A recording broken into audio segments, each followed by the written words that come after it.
It's every parent's worst nightmare. A teenage girl goes missing, and a few days later, she's found dead in the woods. And worse yet, in this case, another teen, a classmate of hers, is charged with her murder. Did he kill her? And if he did, why? And how will the classmates and her family live with this tragedy? We're going to dive into the details and talk with family law attorney Matt Hinson right now. Welcome to Sidebar, presented by Law&Crime. I'm Jesse Weber. Macon County High School in Tennessee had ended for the summer.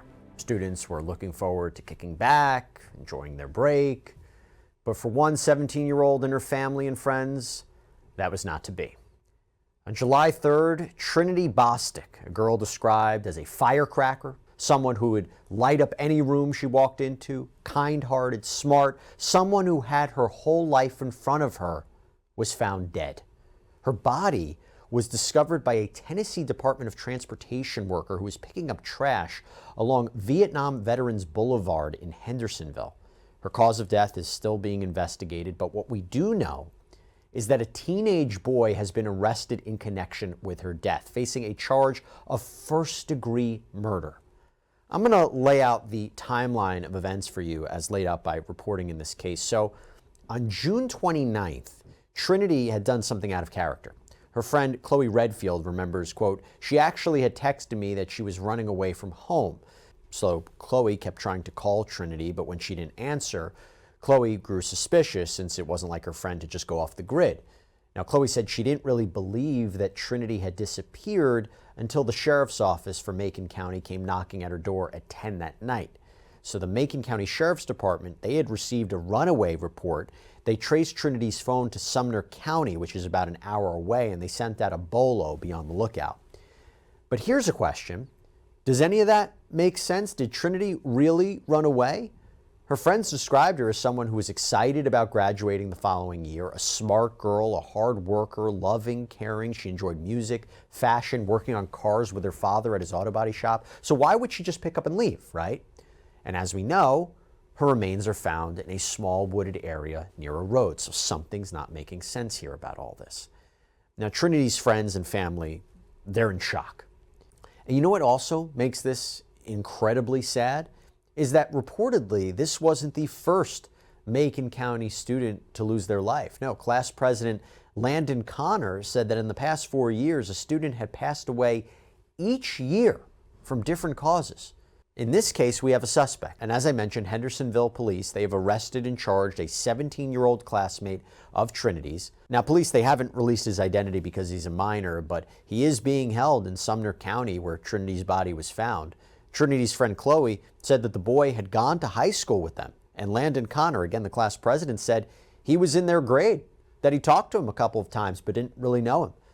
Hendersonville police said they do suspect foul play here in connection with Trinity's death, but it didn't elaborate any further. They did release a statement saying in order to maintain the integrity of the investigation, that's why they're not releasing any more information. But anybody with information about Trinity or how her body wound up near that road is asked to call the Hendersonville Police Department at 615-822-1111 or the Hendersonville Crime Stoppers at 615-594-4113.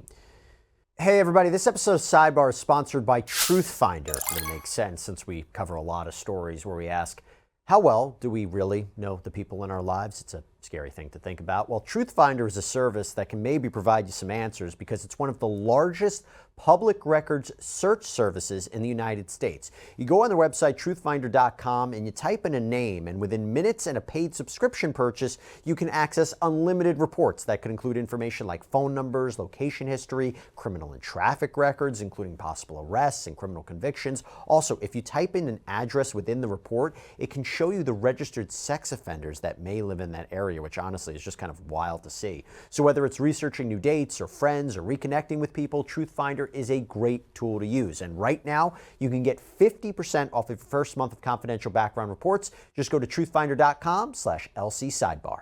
So to help make sense of this crime, which is really, it seems impossible to do because it seems, how do you make sense of this? But I do have a lot of questions, and I think a lot of us have a lot of questions. I want to talk to family law attorney Matt Hinson, who has, unfortunately, specific experience in this area because Matt has represented the family of Tristan Bailey. That was that 13-year-old Florida girl who was brutally killed by her classmate, then 14-year-old Aiden Fucci. We actually produced a whole prime crime episode on it where we spoke with Tristan Bailey's family. Matt, good to see you. What is your initial impression of a story like this? It's sad. It's gut-wrenching that we're seeing this yet again in our society, and unfortunately, we're seeing more and more cases of things like this in the media, in our local communities as well. So my heart, and I can tell you the family of Tristan Bailey, their heart goes out to Trinity's family as well. They're aware of the case. Have they offered support in any way to Trinity's family? It's such a new case that's out there in the media. I haven't had a chance to speak with them on any specifics yet, but I can tell you from the standpoint of the foundation, and I'm the president of the Tristan Bailey Foundation as well. We do offer victim advocacy services to any family anywhere in the United States that is going through this, where they've lost a child, and dealing with the media aspect of it, as well as what they have to expect from prosecutors. I was going to ask you that. In terms of what her family and friends are going through, what are the services your foundation could provide? Do you believe that retaining an attorney at this point in time is a wise decision? I mean, what would an attorney help with? What are some of the issues they're now navigating? The primary issues they're now navigating, and this is what we as a larger community need to understand and remember, is the primary issues they're dealing with is grief. They're dealing with the grieving, and it's not just their family, but all of the children in that community are dealing with a massive grief. They need to focus on that, number one. Number two, whether or not the family needs an attorney, that's really kind of a specific issue for whatever the circumstances are in the case. My role in helping all of the families that I've worked with, and it's not just Tristan Bailey's family, I've worked with others in other states, is assisting with just understanding the process, because the process in the criminal justice system is very defendant oriented, is oriented towards their rights. And so there'll be a lot of things, I think you just mentioned, that prosecutors and police will be tight-lipped on, because they need to protect the integrity of that investigation and the ultimate prosecution. And so helping explain that process to them is useful, so that they understand properly what they should plan on seeing and hearing over the coming, what could be years of the criminal process playing out. Generally speaking, at this point, do you see that while law enforcement might not speak to the media or the public about what's happening in the investigation, do they let the family know? Or is there a concern that if you let the family know, then the information might, go out further, and that ultimately it might be shared with the wrong people? I mean, I would imagine, I think the right thing to do here is to let the family know what's happening. You don't have to let everybody else know, but let the family know. And I imagine a lawyer could be a good liaison between the family and law enforcement. Talk to us about that. Yeah, and that is certainly a concern that law enforcement is going to have, is how much information they can share. They want to share, I can tell you that. Law enforcement and prosecutors, they do what they do because they care. And they care not just about their case, but they care about the victims. And the victims in this it's not just Trinity. It is the family and the community. So they want to be able to provide those resources, especially before they get brought out to the media. They want to provide that information to them as best they can, but in no way, shape, or form do they want to do so that would compromise anything about bringing justice for Trinity. And to be clear, I think it's important sometimes for these families to have representation, to explain the process to them, because even if you talk about a trial, what they could be exposed to at a trial. Also, the legal system can be very frustrating when there's delays in a case. I mean, we've talked about it before with the Brian Kohberger case, how frustrating that is for that family there, that they haven't seen a trial yet. And we just covered a case another day where a family is very frustrated about the idea of a defendant who may be offered a plea deal so it doesn't go to trial. So there's a lot of the legal system. Like, I'm a lawyer, I'm an attorney. I think that the legal system is fantastic, but it's not perfect. And there's things that I think it's a really good avenue to have some legal representation to explain certain aspects of this. You mentioned something to me before that you were seeing this a lot. Why are we seeing this a lot? If we're talking about, and look, to be very clear, we don't have a lot of information yet about what happened. But assuming this is a classmate of Trinity's, what could possibly be a motive here? What have we seen in other similar cases? It's really hard to speculate on what the motive would be. I've seen various motives, from jealousy to love, and then sometimes just outright sociopathic behavior. That the motive is not anything that we can understand as rational people and reasonable people. But it's probably too early to speculate what the motive would be in this particular situation. But kind of going back to your original question, why are we seeing more of this? I don't know.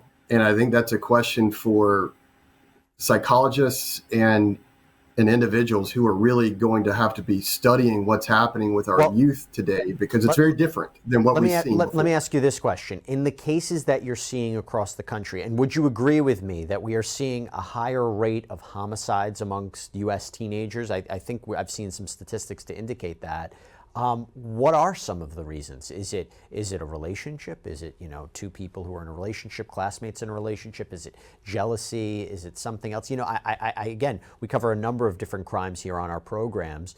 Some of them are older adults who, whether it's financial motive or a relationship or something else.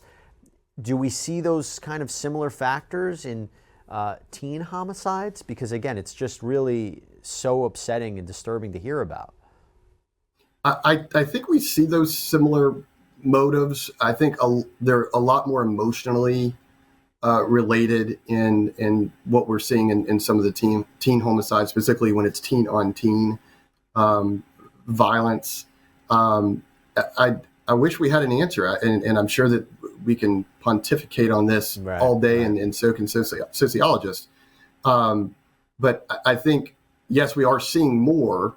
It appears very obvious. I don't know how much of that is related to we have more media, so we have more access to that information than we used to. But it certainly seems like we are seeing much more of this happening across our country, whether it's a mass shooting or whether it's an individual one-on-one situation like it is with Trinity. And by the way, we might sometimes never get a full answer as to why something happened. I think we can all agree that why Tristan Bailey was killed still is a point of mystery and makes absolutely no sense. But going back to Trinity for a second, how do you speak to the family at a time like this? How do you speak to the friends of Trinity at a time like this? It seems almost unimaginable. How do you have a conversation with them at this point? What do you try to talk to them about it? How do you try to, this is so fresh, this just happened. How does that conversation usually go? I don't think it's much of a conversation. I think if you're close with the family, all you're doing is letting them know that you're there to for whatever they need. You're sorry, and you're there for whatever they need, and they'll let you know if there's something that you can do to help them. They'll let you know. But I think the most important thing is that they know that they are backed. They know that they're not alone in the community, and just letting them know that. From a bigger scale perspective, if you don't know them, I think that one of the most important things that you can do is give them their space, allow them to grieve, and respect their privacy if they don't want to talk. If they do want to talk, let them talk. But if they don't, just respect their privacy as they go through this grieving process, because the grieving process is real. And anyone that's never been through it, which fortunately I have not personally, but I've seen others go through it. It's very important that they have the space that they want. I think that's very well said. And aside from the family, what about the friends and the classmates within school, the community? How does this affect everybody? Tremendously. You're talking about children that have lost a level of innocence that they'll never get back. And parents of these children need to be paying attention to them. making sure they're okay, whether they were close friends or just acquaintances, or maybe even somebody that never knew her, but it's impacting them. And it has a tremendous effect, especially on our youth when they see things like this happening, that we have to pay attention to, especially as parents. And Matt, before I let you go, how much does a family have a say in, assuming the police say, this is our suspect, we are going to prosecute him, this is it, how much does the family have a say in the determinations of how this person is prosecuted or what happens? It's really prosecutor by prosecutor, and how much they take into account. Most prosecutors are going to talk to the family, and most sheriff's departments are going to talk to the families, and they want their input. They're still going to carry out justice, but they do want their input, and they want to make sure that they're involved in the process. I can tell you that with Tristan Bailey's case, the St. Johns County Sheriff's Department and the 7th Circuit State Attorney's Office was amazing in communicating with them. And they did have quite a bit of conversations and impact in that situation. Well, I'll tell you what, here's what we do know. Trinity, 17 years old, taken right before her life even started, she is being laid to rest this week. Her class has set up a GoFundMe site to help her family with funeral costs, to buy the tombstone. At the time of this recording, they've raised over $13,000. We're going to put it up there in case anybody wants to support and donate. Matt Hinson, I appreciate you coming on. Please extend our best wishes to Tristan Bailey's family. You do remarkable work. I hope everybody can check out your foundation that you're managing, and really you're providing great resources for people at a time when they may seem completely lost. So I hope everybody can check out the Tristan Bailey Foundation. Matt, appreciate you coming on. And again, great seeing you. I just wish, of course, it was under better circumstances. Absolutely. And we appreciate you having us on, and we're here to help. The foundation's here to help. If Trinity's family needs help, they're welcome to reach out to us as well. All right, everybody, that's all we have for you right now here on Sidebar. Thank you so much for joining us. And as always, please subscribe on Apple Podcasts, Spotify, YouTube, wherever you get your podcasts. I'm Jesse Weber. I'll speak to you next time.